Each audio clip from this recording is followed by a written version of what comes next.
Tonight on Monday Conference, the Homosexual and Society.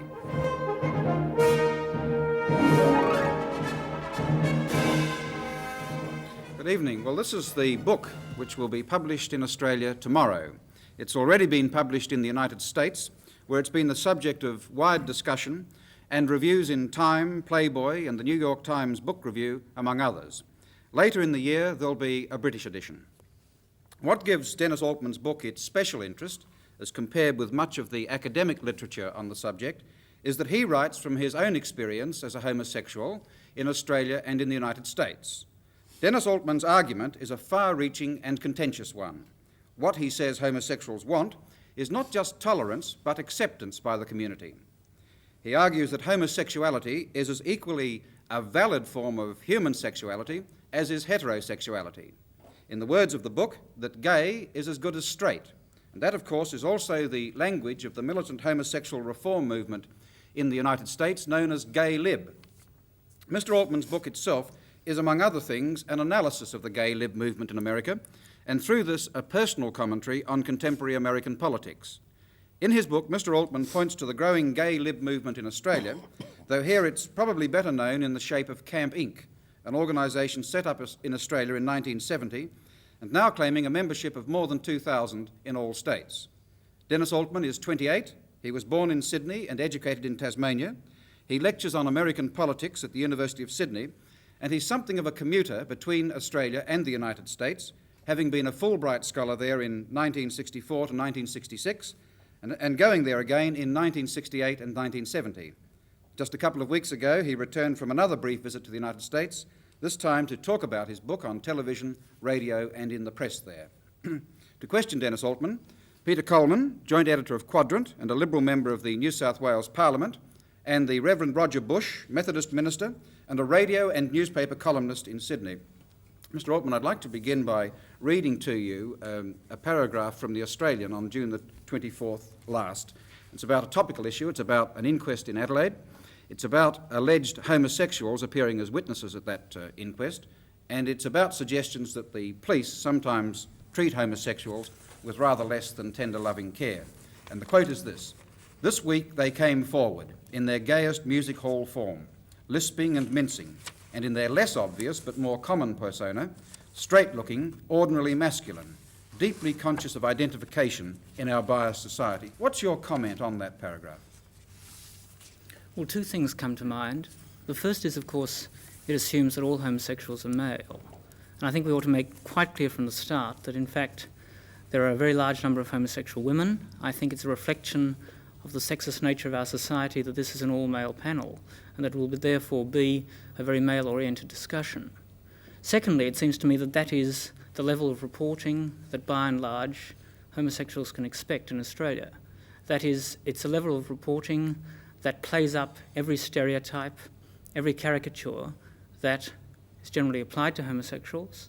I very much doubt if it has much relation to the people who actually went into that court. In my experience, which is possibly greater than that of the man who wrote that particular article, most homosexuals don't in fact fit that stereotype.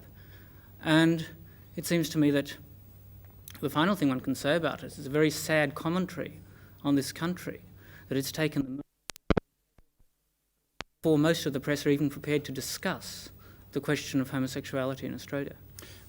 Leaving that aside then for the moment, we'll come back, I think, to some of those issues later on. To come to your own book, your own story, one of the early chapters deals with what you call coming out.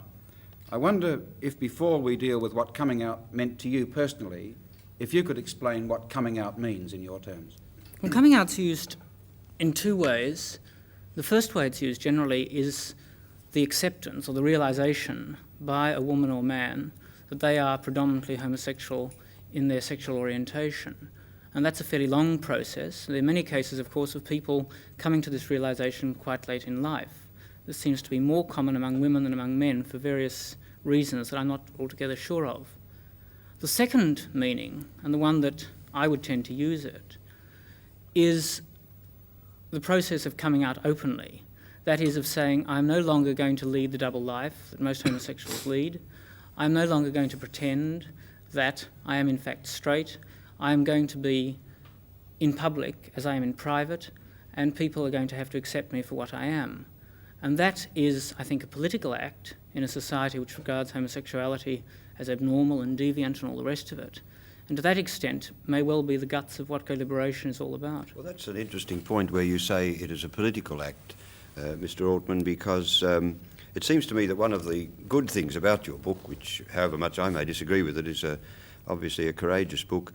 One of the good things about it is that it seems to me that you can, or interesting things, is that you confirm some of the conservative so-called prejudices about homosexuality. For example, most people would say, when talking about homosexuality, that it is a threat to society, say. And, of course, liberal-minded people say, oh, that is silly. However, you come along with your book and say, yes, that's true. We are a threat to society. We are out to revolutionise society, to change things quite radically. Is that right? So, in a sense, you're prepared to agree with the Conservatives? I am but saying give it a different twist. It is I wouldn't use the word threat. I'm saying that you and I would probably agree. Well, you do call it a challenge. Yes, anyhow. you and I would agree on that. And what, of course, is challenging is certain aspects of society that you and I may disagree about. For example, gay liberation, it seems to me, is a challenge to the masculine ethos that somehow sees something good in violence. It's a challenge to the idea that masculinity is proven by going out and beating up people. In many cases, of course, beating up pufters. You go, that's not quite fair. I mean, that may be right, but when you issue the challenge in your book, you say, we represent the most blatant challenge of all to the mores of a society organised around belief in the family or the nuclear family and sharply differentiated sex differences. You're attacking more than violence. Oh, you're sure. attacking the family. And Sure. Well, no, I'm not attacking the family as such. I'm attacking a concept, which is that there is only one possible form of human happiness, and that is the heterosexual nuclear family. I'm attacking the idea that all men must play certain roles and that all women must play certain other roles. To that extent, of course, you think that bisexuality should be the norm? Well, now that's something different. Because we're talking here about two things. One is roles and one is sexuality. I think that there's obviously a breaking down of sharp differences between male and female roles in our society, and I agree with that. I think that everyone is inherently bisexual. I don't think that because of this everybody need necessarily live bisexually. That is, I don't think it's necessary that everybody has to have sexual relations with both men and women. But you think it's probably the normal thing and it should be accepted as the normal thing? I don't think I'd like to use the word normal. I wonder if I might interrupt and ask you this question, or postulate a statement that I'd like you to comment on, that heterosexuality is part of normal biosocial development, where homosexuality is always the result of a disordered sexual development. Well, that to me is plain nonsense. I don't know who the source of it is, but it strikes me as being in the tradition of quite a long line of pseudo-scientific writing, I which would in think fact not. is a If I may tell you, rationalisation. it comes from a statement made in 1970 at the American Medical Association's convention. It was spoken by a man named Bieber, Right.